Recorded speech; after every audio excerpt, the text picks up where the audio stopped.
Hello, you guys. Welcome back to Kendall's Voice. He's not able to speak for himself, so I'm going to speak for him until he's able to. Um, as stated in the last video, I'm going to talk about the medicine that he was on. And then I made notes as well because sometimes I be all over the place. I just want to tell the story from my own natural reaction.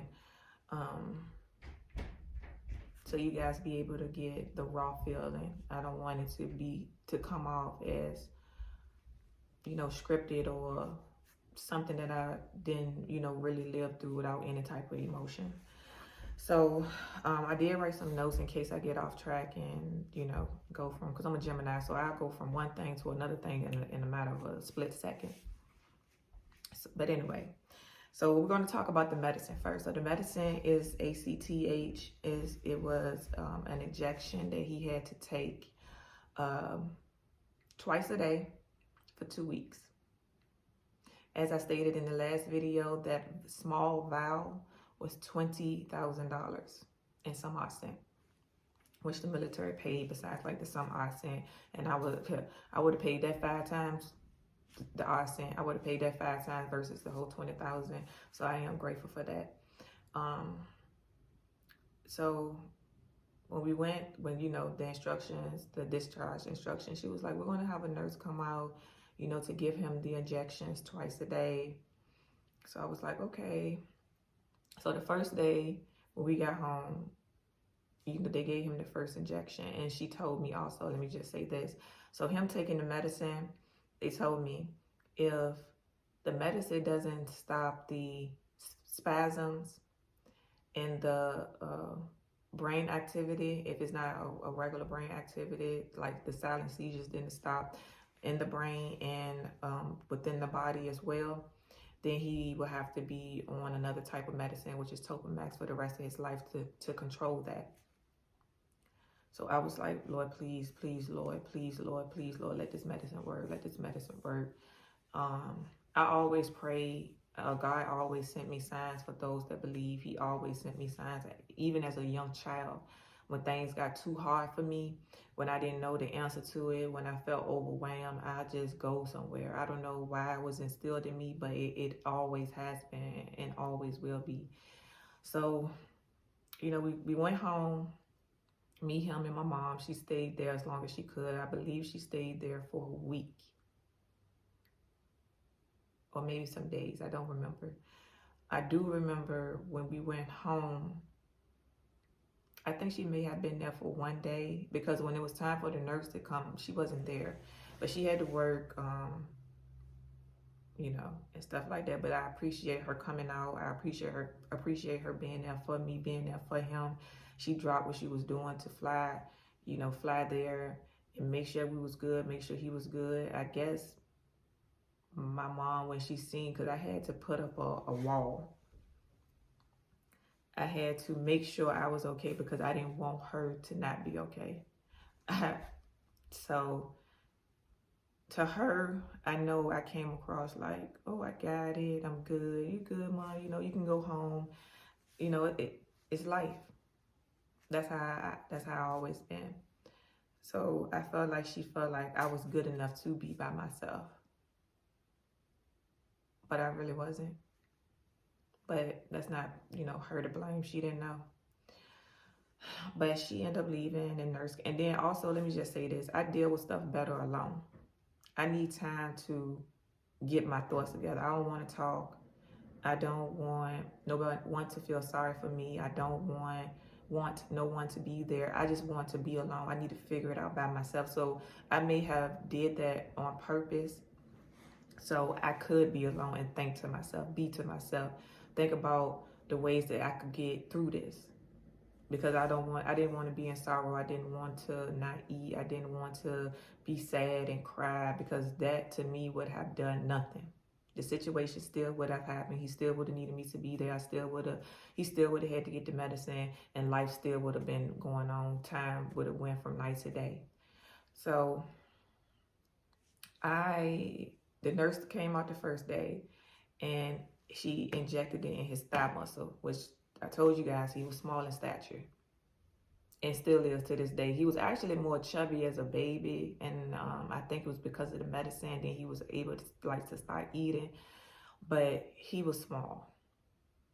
So she came, and I felt when she gave him the injection, because she came twice that day, one in the morning, one in the afternoon, well, one in the evening. So when she came, I felt like I didn't want her to do it. I felt like it wasn't for her to do. I didn't want anyone coming to give him something. So I asked her the last time, I was like, can you teach me how to do it so I can do it myself? She was like, yeah, I'll teach you. So she taught me, taught me how to draw back, taught me, when to inject it, how to inject it. And he was so small, I couldn't maneuver through his legs. So it was generally in the same, if not the same exact spot, close to the same exact spot. But I taught myself, she helped me learn how to give the injection, and I started injecting him twice a day because I felt like I'd be more considerate. Not saying that she wasn't, but I had more care because, of course, it's my child. He's just not a patient to where I'm just going to give him the injections and go on about my days. Like, I'm going to make sure he's okay when I'm giving it to him, and I know it's going to hurt him, but it is not going to hurt him. So I taught myself, and I started injecting him. As the days went on, I'm going to insert some pictures. He just got real chubby, and his eyes is like mine. It's like low and chinky, and his eyes is just started to disappear because his face had got so fat. His face started breaking out. He didn't look like himself, and it's a steroid. So it's like, what steroids do, it makes you bigger. But he did start to eat. I was able to start giving him baby food. Mind you guys, he came home, he was almost 7 months. He was on the medicine for 2 weeks. At that time, he had started to drink his formula. I started giving him baby food, a little bit, rice and stuff in his bottle. His face was breaking out. He did get bigger. But to me, I was like, I'm happy you finally eat. I'm happy you finally able to sleep. But in the back of my mind, I was like, is it stopping the seizures? Is his brainwave normal? So the third day, I had to go back to OKC after he was on the medicine for 3 days. I had to go back to OKC so they can do EEG on him to see if the seizure's still going, how bad are they as severe as they was the first time. So we went, and I seen when you do EEG, the lines and stuff, comes out on the paper. And I didn't know, and they don't tell you, you have to wait till they give it to the doctor, and the doctor calls you and lets you know if it's abnormal or normal, if it's more severe or less severe, things like that. So I'm just seeing it come out, and I'm just like, me, I have no patience at all. So that's why I don't ask anyone to do anything for me. I prefer to do it myself, by myself, because I know I'm going to get it done, and I'm going to get it done in the time that I wanted to get it done in. So when the results was coming out, I did ask her, and she was like, I'm going to give it to the doctor, and the doctor is going to call you and let you know. I'm like, oh my goodness, I have to drive back home. I have to wait for the doctor to give me a call. I know he's not going to call me back until tomorrow, maybe. So he did end up calling me back the next day, and he was like, it's still abnormal. He's still having silent seizures. It did slow down a little, but not as much as we would like it to. So I was like, okay, I'm just going to continue to pray. I'm going to continue to give him the medicine. I'm continue, to just think positive about it, because even if something negative do come out of it, I still will be okay because I'm trying the best that I can. So we end up going back 3 days later. It was the same thing, but I taught myself. Within those 3 days, I had went on there and I looked up EEGs. I looked up abnormal brain waves, like what it should or shouldn't look like if they too close together, too far apart, if you blink, if you sneeze, if you sleep, if you not. And when he had the EEGs, he had to be asleep when they did it. So I taught myself how to read them. So the second time we went, I knew it was abnormal. So when the doctor called me, I was like, okay, I already knew, I already know. So the third time, same thing. Now the fourth time, we was at the end of the 2 weeks where he had to stop taking the medicine. So we went there, he had the same thing done again, and it's the same result. And at that point, I wanted to like cry. I just wanted to break down. I was like, Lord, I didn't want him to be on any other medicine. And then when I looked up Topamax, I taught myself that you just can't get off that medicine.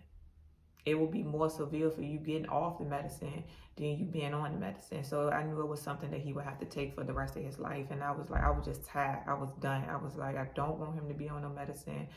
I'm tired of it. It's something that he will have to be on for the rest of his life. So when I went to the doctor, like I stated, the results came back as, he was still having silent seizures in his sleep. So the medicine didn't take full force. So the doctor ended up prescribing me Topamax. I filled the medicine and I put the medicine in the kitchen drawer. I did not give it to him.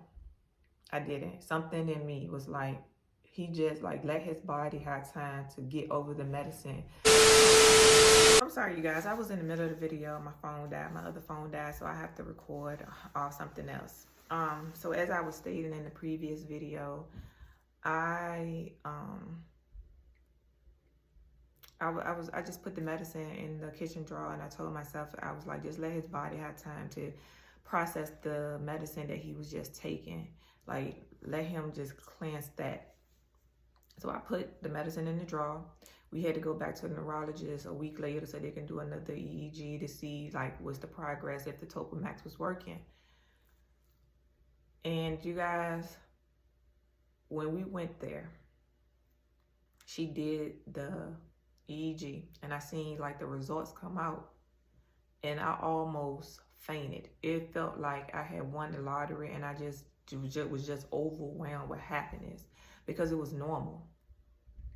From what I read, it was normal. So I was just looking and she was talking, but I heard absolutely nothing that she was saying.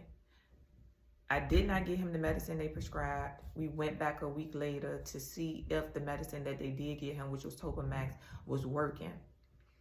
So I was looking at him and I was looking at the results and I looked at her and I was like, oh my goodness. It to myself. So she was like, same old protocol. We're going to get the results to the doctor and he's going to give you a call and you guys can go from there. So I was like, okay, but I was so happy. I was like, oh my goodness. And I actually took a picture and I'm going to insert that. I actually took a picture of me in Children's Hospital, me and him and his stroller, because I had the park, I did valet, but then I had to tow him his bags and things like that. So of course I had a stroller with me. So him and his stroller. And that was the same day that I read that it was no more abnormal brain waves. So I was like, the seizure stopped. The silent seizure stopped. So I was just antsy, just waiting for the doctor to call me the next day. So he ended up calling me and he was like, the medicine's working. His brainwave is normal. We're going to do another one in another week, but keep giving him the medicine. And I was like, I didn't give him the medicine. He was like, you didn't do what? I said, I didn't give it to him. He said, you didn't give him the Topamax? I said, no, sir. I didn't. I said, I wanted his body to like process the ACTH. I wanted him to cleanse that.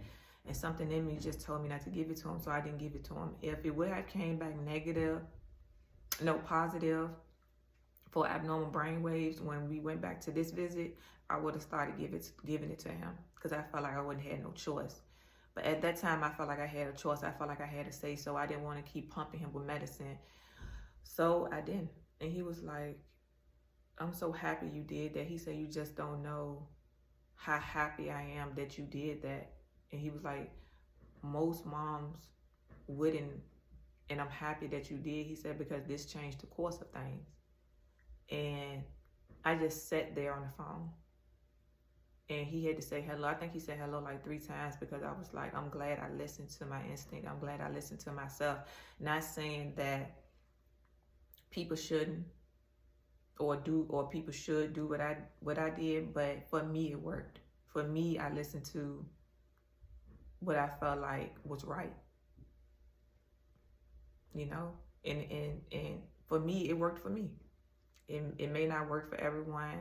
I don't suggest that people do it, but at that time in my life, and me seeing what he was going through and the things that was transpiring, and me still having to wake up, you guys, like, life did not stop at all. I still had to go to PT. I still had to go to work. I still got off at 5:30. I still had CQ or staff duty. For those who don't know what that means, it's 24-hour duty where you stay woke for 24 hours pulling duty. I still had to do all that on top of the fact, come home and give him his medicine and, you know, wake up here and there. I was able to sleep more because the medicine was working for him. So he slept, but I still had to, you know, I still woke up like just scared, just to check on him. And then for me, once I wake up, it's hard for me to go back to sleep. So, but I was grateful. I didn't care. I was grateful. But he was like, okay, you know, don't give it to him. You can throw it away. You guys, I think I kept that medicine as a reminder for me up until I moved to Texas. Because from Oklahoma, I transitioned to Texas. But I think I kept that just a reminder of that day. You know, so... But, you know, him taking the medicine, you know, he still had, the seizure stopped, but that did not stop anything else. It did not stop him from what he forgot. It did not stop his eyes from crossing. It did not stop his speech, because he's not able to now and wasn't able to then vocally speak, like say anything. And there was a time where he was just quiet. No noise, no sound, no nothing. And in this next video, I'm going to talk about the therapist that he was in, a life-changing event that I did, or that happened, I shall say. And I want to talk about, you know, just life in the military with a child who has special needs. And then especially if you work alone, you work better alone. It's hard, and no one, even those that's in the military with me, they know I went on appointments, because of course I had to say I was going to appointments, but they never knew.